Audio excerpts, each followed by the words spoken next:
Hello everyone, कैसे हैं आप सब। आज हम जो इंग्लिश में स्टोरी पढ़ेंगे उसका नाम है द फूलिश स्पैरो। फूलिश का मतलब होता है मूर्ख और स्पैरो का मतलब होता है गौरैया। जो आपने छोटी सी चिड़िया देखी होगी उसे गौरैया कहते हैं।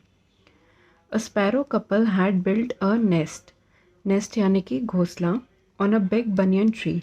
एक स्पैरो कपल होता है, उन्होंने एक घोंसला बनाया है कहाँ पे, एक बड़े से, बिग यानी कि बड़ा, बड़े से बनियन ट्री पे। बनियन ट्री कौन सा होता है आपका, बरगद का पेड़। Every morning they went in search of food for themselves and their young ones. हर सुबह, एवरी मॉर्निंग, वो दोनों जाते थे फूड की सर्च में, खाना ढूंढने के लिए, अपने लिए और अपने यंग वंस यानी कि अपने बच्चों के लिए। यहाँ पे यंग वंस का मतलब है उनके जो बच्चे हैं उनके लिए। One day it started raining heavily. एक दिन बहुत ज़ोर की बारिश होने लगी। It was accompanied by severe lightning and thunder. और साथ साथ बारिश के बहुत ज़्यादा बिजली और थंडर यानी कि जो बिजली चमकती है उसके साथ जो आवाज़ आती है बहुत तेज़, उस बहुत ज़्यादा वो भी आने लगी। द वेदर बिकेम चिली, तो जो मौसम था वो एकदम चिली यानी कि एकदम ठंडा हो गया। Mr Sparrow had gone to get food for the family and Mrs Sparrow was nursing the kids. जो मिस्टर स्पैरो थे वो घर के बाहर गए हुए थे फैमिली के लिए फूड ढूंढने के लिए, खाना ढूंढने के लिए। और जो उनकी वाइफ थी मिसेस स्पैरो, वो घर में बच्चों का पालन पोषण कर रही थी, उनका ध्यान रख रही थी। She made herself and her kids cosy. उन्होंने अपने और अपने बच्चों के लिए घोंसला बहुत ही ज़्यादा कोजी बना लिया था। कोजी का मतलब आरामदायक। Outside the nest, she saw a big monkey sitting on a branch of the banyan tree, all drenched in the rain water. Nest के बाहर उन्होंने देखा एक बड़े से मंकी को बैठा हुआ, जो कि बनियन ट्री, जो बरगद का पेड़ था, उसके एक ब्रांच पे बैठा हुआ था। ऑल ड्रेंच्ड इन रेन वाटर, और वो बारिश के पानी में बहुत ही ज़्यादा भीगा हुआ था। ड्रेंच्ड का मतलब होता है भीगा हुआ। He was shivering and he did not have a safe haven to protect himself from the rain and keep him warm. वो बहुत ज़्यादा शिवर कर रहा था, शिवर यानी कि कांप रहा था, और उसके पास एक सेफ हेवन नहीं था। सेफ हेवन का मतलब सुरक्षित स्थान कोई नहीं था जहाँ वो अपने आप को प्रोटेक्ट कर पाए, अपने आप को इन सब बारिश से बचा पाए और अपने आप को वार्म रख पाए। वार्म यानी कि गर्म रख पाए। Mrs. Sparrow felt sorry for him. However, she could do nothing to comfort him.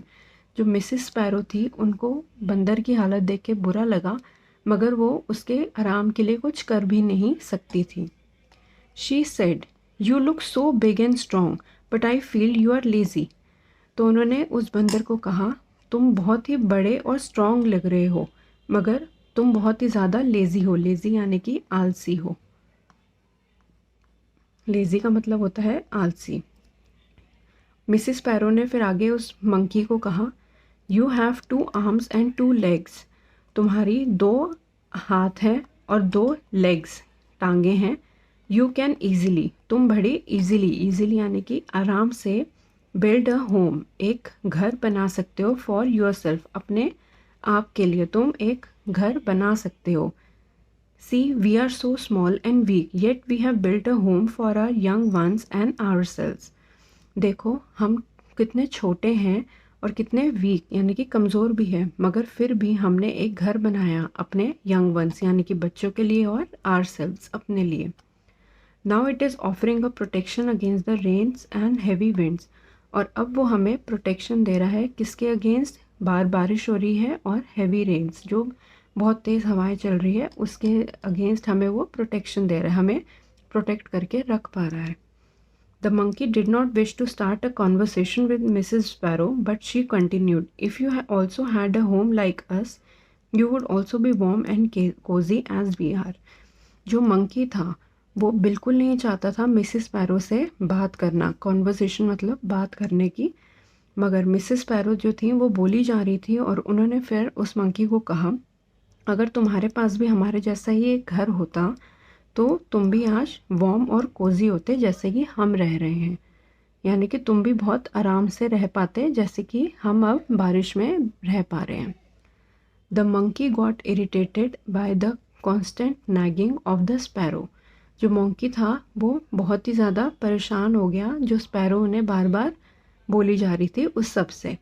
He decided to teach her a lesson. उसने सोचा कि अब मैं इसे एक सबक सिखाऊंगा।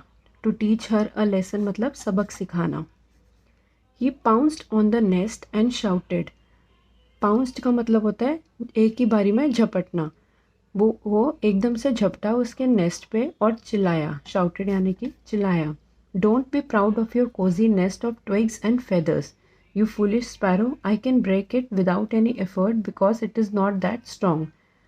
तो एकदम से वो उनके नेस्ट के ऊपर झपटा और वो बोला और चिल्लाया। शाउटेड का मतलब चिल्लाया कि तुम बहुत ज़्यादा प्राउड फील मत करो अपने नेस्ट के बारे में, क्योंकि ये तो बस एक छोटे छोटे फेदर्स और ट्विग्स से बना है।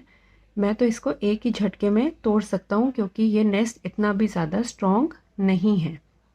This made the frightened sparrow fly of. इतने में जो स्पैरो थी वो डर गई और वहाँ से उड़ गई। The monkey plucked the nest from the tree. तो जो बंदर था उसने जो नेस्ट था उसे प्लग्ड कर दिया यानी कि वहाँ से तोड़ दिया ट्री से और नीचे फेंक दिया। The delicate nest gave way and Mrs sparrow and her family were left homeless and helpless against the might of the monkey. तो जो नाजुक सा जो नेस्ट था वो वहाँ से गिर गया और मिसेस स्पैरो और जो उसकी फैमिली जो उसके बच्चे थे वो होमलेस यानी कि बिना घर के and helpless against the might of the monkey. वो बिना घर के रह गए और वो मंकी के आगे हेल्पलेस हो गए, मतलब कि कुछ भी नहीं कर पाए। तो इस स्टोरी से हमें मॉरल ये सीख मिलती है, give advice only when you are asked, कि कभी भी किसी को सलाह तभी दो जब उन्होंने आपसे आपकी सलाह मांगी हो। आई होप आपको ये स्टोरी अच्छी लगी हो और समझ आई हो। Thank you so much.